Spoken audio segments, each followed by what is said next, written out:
And with that, we'll get into chapter 16, Arrival at Fortuna. So Karna, we left off in chapter 15 with Karna basically stating that she wants him to return to her quarters so that they can continue their snuggling at night. And as we could imagine, this did not go very well with Addie or with Eviana. This is where it leads into chapter 16.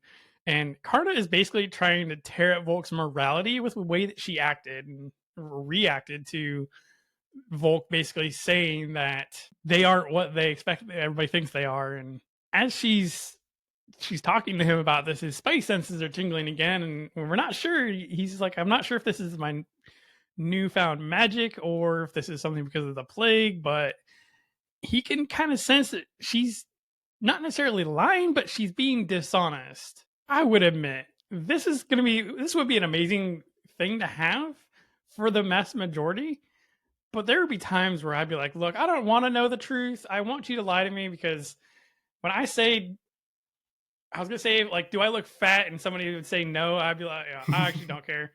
Like, I'm probably like 4 of 5 fat friends that somebody has, so. I could just imagine, like, white lies galore. Like, how are you doing? Oh, I'm okay. And just spidey senses, like, do I want to get into this? Like, how deep do I want to go with this? Because do I really have the time, like, to really delve into that today? But I do genuinely enjoy their interaction, even though Karna is trying to kind of manipulate him and his emotions. But even though Volke is so extremely naive and clueless when it comes to Karna. And honestly, his cluelessness just reminds me of me. Honestly, to be honest, I think we've all been in those situations where you look back on it and you're like, oh, that's what that was. Yeah. It's like when your wife says that she's fine and you're like, oh, okay, cool. Yeah, she's not fine. The spidey senses should go off for that one. Right. Or if they say, go ahead and do what you want, just do the exact opposite of what you want, because that's what they're saying. It's not an invite.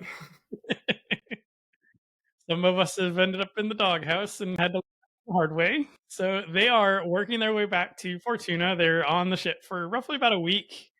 As they get into port, Hexa, of all people, basically comes up to Volke and is like, I'm going to teach you about women.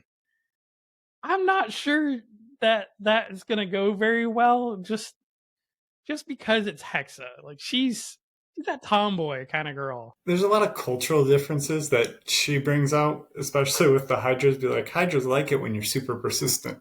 Okay, well, a lot of women don't. I love her scars. I love that she wears her scars with pride. I do. But I have a feeling that's not a norm as outside of the Hydra Canyon. Hexa is starting to train with Volke as well, because Hydras don't need to sleep very much. She doesn't need to sleep very much, I guess. Volke, he needs to sleep even though Luther doesn't. So he still is getting his sleep. But Hexa, she's training with him in the wee hours of the morning because he can't sleep. And he realizes that she's getting very adept with her knives, especially being coated in poison. And she actually got Volke a few times. And thankfully, Adelgis, being able to read minds, has noticed that Volke is kind of like panicking that he just got stabbed with a poison knife, so that they can help him out. So they arrive to Fortuna. They do notice that Gentle is outside of the port. And that means that Guildmaster Eventide must have found somebody to bond with the World Serpent. So here we are in a race to get to the Guild Manor house now to find out who this person is. I'll give that one.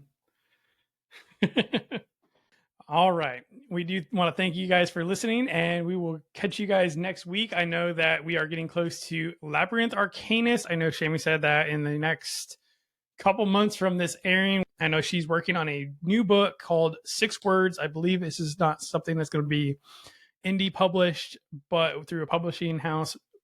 I know she is working on it, though.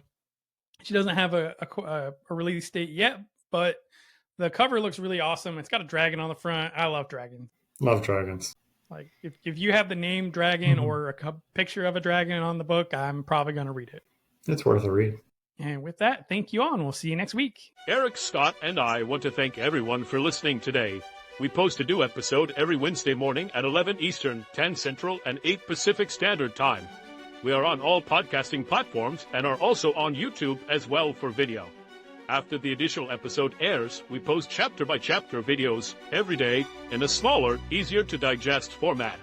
We do want to give a special shout-out to the final member of our team, Dan Mackison, one of the admins for the Frith Chronicles Wiki, link listed below, and doing his best to keep everything running smoothly behind the scenes.